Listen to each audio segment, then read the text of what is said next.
আসসালামু আলাইকুম, welcome to Tanvir academy. আজকের ভিডিওটিতে আমরা কিভাবে আপনার যে ডাটাটি থাকবে আমি যদি একটু দেখাই। এইটা হলো আমার ডাটা।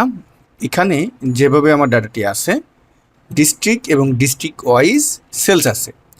এখন এই ডিস্ট্রিক্ট ওয়াইজ এই যে সেলসটা আছে, এটাকে আপনি ঠিক এভাবে ড্যাশবোর্ডের মতো, অর্থাৎ চার্টের মতো উপস্থাপন করতে চাচ্ছেন।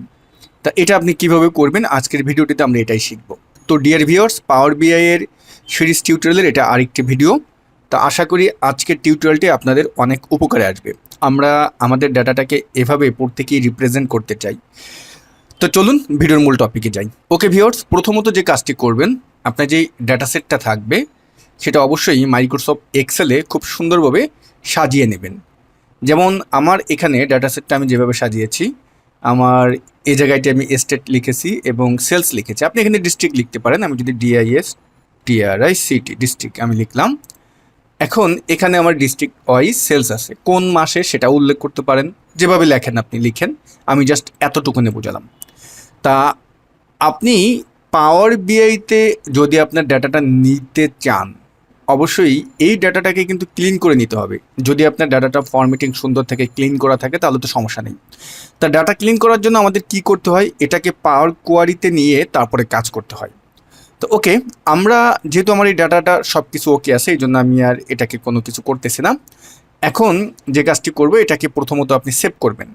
তা আমরা সেভ করার আগে এই ডাটাটাকে কি করব, টেবিল ফরম্যাটে কনভার্ট করে দেবো। কন্ট্রোল এ দিয়ে সিলেক্ট করলাম, কন্ট্রোল টি বাটন প্রেস করলাম, একটি ডায়লগ বক্স আসবে, এখান থেকে ওকে করে দিবেন। তাহলে হলো কি, এটা আমার টেবিল ফরম্যাটে চলে গেল। এখন আপনি এটা সেভ করবেন। সেভ করার পরে আমি ফাইলটা ক্লোজ করে দিলাম। এবার আমরা যে কাজটি করব, আমাদের পাওয়ার বিআই যে ডেস্কটপ যেই শর্টকাট আইকনটি আছে, এটার উপরে আমরা ডাবল ক্লিক করলাম, অর্থাৎ পাওয়ার বিআই ডেস্কটপ এই টুলটি আমরা এখন সফটওয়্যারটি ওপেন করতেছি। এটা কিভাবে ডাউনলোড করতে হয়, কিভাবে এটা ব্যবহার করতে হয়, এটা কিন্তু আমরা আমাদের প্রথম ভিডিওটিতে আলোচনা করেছি। যারা প্রথম ভিডিওটি দেখেননি তারা ভিডিওর ডেসক্রিপশন বক্সে ক্লিক করলেই লিঙ্কটি পেয়ে যাবেন। ওকে, এভাবে আসার পরে আমরা এখান থেকে এটাকে ক্লোজ করে দিচ্ছি এবং এই জায়গাটায় যে ইন্টারফেস দেখতে পারতেছি, আমরা এই রিলেটেড ডাটা আমরা পাওয়ার বিআইতে এনে কাজ করতে পারি। তা আমরা এখন কি করব, এক্সেল ডাটা এখানে ইম্পোর্ট করব। তাহলে আমি এটা ক্লিক করলাম। ক্লিক করে আমাদের ডাটা সেটটার নাম হলো, ফাইলটির নাম হলো ডিস্ট্রিক্ট ওয়াইজ সেল। আমরা এটার উপর ডাবল ক্লিক করলাম। কিছুটা সময় নেবে, সময় নিয়ে এখানে আসবে। ওকে, দেখুন আমার ডাটা সেটের ভিতরে শিট ছিল কয়টা, একটা, দুইটা, তিনটা, আর একটা টেবিল। আমরা যে টেবিল ফরম্যাটে তৈরি করেছিলাম, এইটা হলো সেই টেবিল অন। তা আমরা এখন শুধু টেবিল অনটা নিব। টেবিল অন নিলাম। ডান পাশে কিন্তু লক্ষ্য করতেছি আমাদের ডাটা সেটটা কেমন দেখাচ্ছে। ওকে, তারপর আমরা এখান থেকে লোড করব। আপনি চাইলে পাওয়ার বিআই এর ভিতরেও কিন্তু আপনার যে ডাটাটা থাকবে সেটা ক্লিন করতে পারেন। কিভাবে পারেন, এই যে ট্রান্সফর্ম ডাটা আছে, এইটাতে যদি আমরা এখন ক্লিক করি, এটাতে ক্লিক করে আমরা আমাদের যে পাওয়ার কোয়ারির কাজগুলো আছে সেগুলো করতে পারি। ওকে, এখন আমরা লোড বাটনে ক্লিক করব। লোড বাটনে ক্লিক করলে কিছুটা সময় নিয়ে আমাদের এটা এখানে আসবে। ওকে, আমাদের দেখা যাচ্ছে যে এই যে ফিল্ডস যেই সেকশনটি আছে, এখানে আমরা দেখতে পারতেছি আমাদের টেবিলটা চলে এসেছে। তো ঠিক আছে, এখন আমরা এখানে যে কাজটি করব, উপরে আমাদের টাইটেলটা তৈরি করব। তা টাইটেলটা তৈরি করার জন্য যে কাজটি করব, হোম মেনু থেকে আমরা একটা টেক্সট বক্স নিব। টেক্সট বক্স যখনই ক্লিক দিলাম এখানে চলে এসেছে, এটাকে টেনে আমি এই পর্যন্ত আনি এবং এখানে আমি যদি লিখে দিই যে DISTRICT district wise sales report, wise sales ward report, এটাকে আমরা সিলেক্ট করে আমি এখান থেকে ফন্ট সাইজটা একটু বাড়িয়ে দিচ্ছি, বোল্ড করে দিলাম এবং এটাকে সেন্টার নিয়ে আসলাম। আর এটাকে আমরা এইভাবে করে দিলাম। আর এটার ফিল কালারটা একটু পরিবর্তন করি। সেটা করার জন্য চলে যাব এখান থেকে ফরম্যাটে যাব। ফরম্যাট থেকে আমরা যে কাজটি করব, আমরা ইফেক্টসে যাব এবং কালার থেকে ব্যাকগ্রাউন্ড কালারটা আমরা করে দিব। আপনি যে কালার দিবেন দেন, আমি এই কালারটি দিলাম। ওকে, ডান। এখন আমরা এখানে ম্যাপ আনবো। তা ম্যাপ আনার আগে আপনাদেরকে একটি অ্যানাউন্সমেন্ট দিচ্ছি। আমাদের পাওয়ার কোয়ারি এবং পাওয়ার বিআই এই দুটি একত্রে করে একটি নতুন কোর্স শুরু হতে যাচ্ছে। এই কোর্সের ক্লাস শুরু হবে অক্টোবর মাসের 7 তারিখ থেকে। আমাদের ক্লাস টাইম হলো রাত 9টা 45 থেকে 11টা পর্যন্ত। ক্লাস হবে শুক্র, রবি এবং মঙ্গলবার। আপনি যদি আপনার ক্যারিয়ারকে আরও এক ধাপ সামনে এগিয়ে নিয়ে যেতে চান, তাহলে এই পাওয়ার কোয়ারি এবং পাওয়ার বিআই এই লাইভ কোর্সটি হবে আপনার জন্য বেস্ট। আমি গ্যারান্টি দিয়ে বলতে পারি যদি এই কোর্সটি আপনি শুরু থেকে শেষ পর্যন্ত করেন, আপনার ক্যারিয়ারের দারুণ একটি পরিবর্তন চলে আসবে।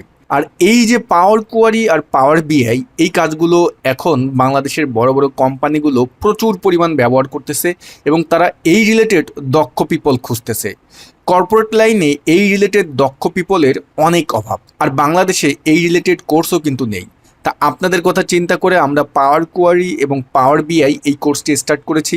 দ্রুত ভর্তি হয়ে যান। কোর্সের লিঙ্ক পেয়ে যাবেন এই ভিডিও ডেসক্রিপশন বক্সে, অথবা স্ক্রিনে যেই নাম্বার আছে এই নাম্বারটিতে কল দিলেও আপনি কোর্স সম্পর্কে সকল তথ্য পেয়ে যাবেন। আসন সংখ্যা খুবই সীমিত, কারণ আমরা একটা ব্যাচে মাত্র 15 জনকে নিয়ে ক্লাস শুরু করি। তো আশা করি আপনি আপনার সিদ্ধান্তটি আজকেই নিয়ে নেবেন। তো চলুন ভিডিওর টপিকে চলে যাই। ওকে, আমরা উপরে কি করলাম, আমরা উপরে একটা টাইটেল তৈরি করলাম। এখন ডান পাশে আমাদের এই যে ভিজুয়ালাইজেশন যে পার্টটি আছে, এখানে দেখবেন যে ম্যাপ নামে কোনো চার্ট আছে কিনা। দেখুন এই যে একটা আমরা চার্ট দেখতে পারতেছি, এই যে একটা আইকন, তারপর এই দুটো হলো আসলে ম্যাপ। এই ম্যাপ নিয়ে আপনি কাজ করতে পারবেন। এখানে আমি একটা বিষয় আপনাদের একটু বলে রাখি, আপনার পাওয়ার বিআইয়ের ক্ষেত্রে এই ম্যাপ রিলেটেড যদি কাজ করতে চান তাহলে অবশ্যই ইন্টারনেট কানেকশনটি থাকতে হবে। যদি নেট না থাকে তাহলে এটা কিন্তু কাজ করবে না। এখন আমি যদি এই টেবিলের এই অ্যারোতে ক্লিক করি, আমার যেই কলামটি ছিল সেই কলাম ভিত্তিক কিন্তু এখানে আমরা দেখতে পারতেছি।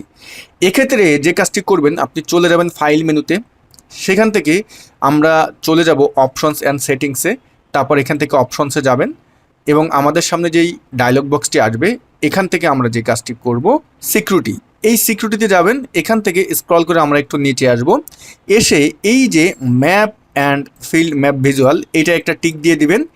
আর এখানে যে কাজটি করবেন এটা টিক দিয়ে জাস্ট ওকে করে দিবেন, আর কিছু আপনার করতে হবে না। আর এইগুলোতে দেখবেন যে টিক দেওয়া আছে কিনা। আমার এখানে যেভাবে স্ক্রিনটা দেখাচ্ছে এই সবগুলোতে আপনার টিক দেওয়া আছে কিনা একটু দেখে নেবেন। তা এইগুলোতে টিক দিয়ে তারপর ওকে দিয়ে দিবেন। তা না হলে আমরা এখন এখানে যে ম্যাপটা আনবো এই ম্যাপটা কিন্তু ভিজুয়াল হবে না। ওকে, এখন আমি প্রথমত এই ম্যাপটা নিব, এই ম্যাপের উপর ক্লিক দিলাম, আমার এখানে চলে আসলো। আসার পরে আমরা এই ডিস্ট্রিক্টটাকে ধরে এই লোকেশনের এখানে ছেড়ে দেব। দেখুন এখন কেমন দেখাচ্ছে। ওয়াও, এখানে কিন্তু অলরেডি বাংলাদেশ চলে এসেছে, বাট এটা খুব ছোট দেখাচ্ছে। আমরা যদি এটাকে একটু টেনে এভাবে নিচে আনি আর এটাকে টেনে যদি উপরে আনি, এখন আমি এই বাংলাদেশের উপরে গিয়ে জাস্ট মাউসের যেই মাঝখানের বাটনটি অর্থাৎ গোল চাকাটি আছে এটা আপনি ঘোরালে এটা জুম হবে, আবার এটা জুম আউট হবে। ওকে, দেখুন এখানে আমরা এভাবে দেখতে পারতেছি। এখন আপনি ডিস্ট্রিক্ট ওয়াইজ সেলস রিপোর্টটা দেখতে চাচ্ছেন। তা আমরা এই প্রত্যেকটা এই যে বাবল আছে বা এই যে গোল আছে এর উপরে, এইগুলো হলো আমাদের ডিস্ট্রিক্টের নাম। এর উপর যখন মাউসের কার্সার নিচ্ছে আমাদের কিন্তু নামটা শো করতেছে। তা আমরা এটার উপর যখন মাউসের কার্সারটি নিব, আমি চাচ্ছি যে এখানে আমার সেলস ভ্যালুটা দেখাবে। পাশাপাশি এই যে ডিস্ট্রিক্টের যে ম্যাপটা আছে এখানে যেভাবে দেখাচ্ছে, এখান থেকে যেই ডিস্ট্রিক্টে আপনার সেলসটা বেশি হয়েছে সেটার যেই বাবলটা সেটা অনেক বড় দেখাবে, আর যেটা কম সেলস সেটা অনেক ছোট দেখাবে। তা এই ধরনের ইফেক্ট আপনি কিভাবে তৈরি করবেন, এই জন্য প্রথমত আমি এই সেলসটাকে ধরে যে কাজটি করবে, এই যে বাবল সাইজ এখানে দেখবেন এইখানে এনে ছেড়ে দিবেন। এখন আমরা কিন্তু এখানে দেখতে পাচ্ছি যে আমার বাবল সাইজটা কেমন দেখাচ্ছে। দেখুন এভাবে এর প্রত্যেকটার উপরে গেলে কিন্তু দেখাচ্ছে যে ঝিনাইদহ সেলস করছে কত, 858, তারপরে শরীয়তপুর এত, তারপর আমরা প্রত্যেকটার উপরে মাউসের কার্সার নিলেই কিন্তু আপনি বুঝতে পারতেছেন। এখন আপনি যখন এই রিপোর্টটা উপস্থাপন করবেন তখন কিন্তু আমাদের এই যে বাংলাদেশের ম্যাপটি আছে এই বাংলাদেশের ম্যাপের উপরে গিয়ে আপনি বলতে পারেন যে এইটা দেখি কে এত ভালো সেলস করেছে, ঠাকুরগাঁও ভালো সেলস করেছে। ওকে, তারপরে কে আছে এখানে দেখি হবিগঞ্জ ভালো সেলস করেছে। আপনি আরও বড় করে এর উপর যদি একটা ক্লিক দেন, দেখুন শুধুমাত্র ঝিনাইদহটা কিন্তু শো করবে এবং ঝিনাইদহের রিপোর্টই কিন্তু আপনি দেখতে পারতেছেন। আবার এটার উপরে ক্লিক দেন, এভাবে চলে আসবে। এই যে বাবলের সাইজটা আছে এটাও আপনি পরিবর্তন করতে পারবেন। কিভাবে করব, এই জন্য এই ভিজুয়ালাইজেশনে এখানে গিয়ে আমরা এই যে এটার উপরে আপনি ক্লিক দিবেন। আমি এটার উপরে গেলাম, গিয়ে এখন যে কাজটা করবে এই যে বাবলস আছে এটাই যাবেন, এটার সাইজটা চাইলে এভাবে বৃদ্ধি করতে পারেন, আবার এটার সাইজটা এখান থেকে কমিয়ে দিতে পারেন। দেখুন আমি এটা বড় করি। এগুলোর আরও সুন্দর সুন্দর অ্যাডভান্স লেভেলের কাজ আছে যেগুলো আমরা সুন্দরভাবে মানে রিপোর্ট আকারে আমাদের কোর্সের ভিতরে দেখাবো আপনাদেরকে। তখন আপনি বিষয়টা আরও ক্লিয়ার হবেন এবং আপনার কোনো প্রশ্ন থাকলে আপনি কিন্তু আমাদের লাইভ প্রশ্ন করতে পারবেন। আমরা অনলাইনে যে জুমের মাধ্যমে ক্লাস নিয়ে থাকি সেখানে আমাদের প্রশ্ন সেশন থাকে। কোনো সমস্যা পড়লে আপনি সরাসরি আমাদেরকে প্রশ্ন করতে পারবেন। আর প্রশ্ন না করলে কিন্তু শেখা যায় না, এটাও আপনার ভালো করে জানেন। কিন্তু আমরা কোর্সের ভিতরে আমাদের যে লার্নার থাকে তাদের প্রত্যেককে প্রশ্ন করার সুযোগ করে দিই। আপনি যদি দুর্বল হয়ে থাকেন, অবশ্যই আপনাকে প্রশ্ন করতে হবে, কারণ প্রশ্ন না করলে আপনি শিখতে পারবেন না। তো এই ম্যাপ রিলেটেড যদি আমরা ক্লাস করতে যাই তাহলে দেখা যাবে যে 1 ঘন্টা, 2 ঘন্টা, 3 ঘন্টাও লেগে যাবে। তো সুতরাং ম্যাপের যে একটা প্রাইমারি লেভেলের ধারণা এবং কিভাবে ব্যবহার করতে হয় সে সম্পর্কে কিন্তু অলরেডি আপনাদেরকে একটা ধারণা দিয়ে দিয়েছি। তা আশা করি যারা এই রিলেটেড রিপোর্ট উপস্থাপন করতে চাচ্ছেন তারা এভাবে করতে পারেন পাওয়ার বি এর মাধ্যমে। তা আবার অনেকেই চিন্তা করতে পারেন যে ভাইয়া আপনারা কি শুধুমাত্র কোর্সেই দেখাবেন, এগুলো কি টিউটোরিয়াল আকারে আমাদের এখানে উপস্থাপন করবেন না? দেখুন, টিউটোরিয়াল আকারে উপস্থাপন করতে হলে আপনাদের অনেক অপেক্ষা করতে হবে, কারণ আমাদের এই চ্যানেলে বিভিন্ন রিলেটেড টিউটোরিয়াল দেওয়া হয়। দেখা যায় যে আজকে একটা টিউটোরিয়াল দিলাম, আগামী 10 দিন পরে আর একটা টিউটোরিয়াল দিলাম, আবার দেখা যাবে যে আগামী 20 দিন পরে একটা টিউটোরিয়াল দিলাম, তখন আপনাদেরও কিন্তু ধারাবাহিকতা থাকবে না। বাট আপনি যদি কোর্সে এনরোল করেন এখানে কিন্তু ধারাবাহিকতা আপনি পাবেন। যদি আপনি অপেক্ষা করেন যে আমরা তানভীর একাডেমি ইউটিউব চ্যানেল থেকে ভিডিও আকারে শিখবো, তাহলে আপনি অপেক্ষা করেন, কোনো সমস্যা নেই। আর যদি আপনি চান যে না আমি কোর্সের মাধ্যমে ভাইয়াদেরকে প্রশ্ন করে ভাইয়াদের কাছ থেকে খুঁটিনাটি ধরে ধরে শিখতে চাই, তাহলে আপনি আমাদের কোর্সে এনরোল করতে পারেন, কোনো সমস্যা হবে না। তো ভিডিও এখানেই শেষ করছি, সবাই ভালো থাকবেন, আল্লাহ হাফেজ।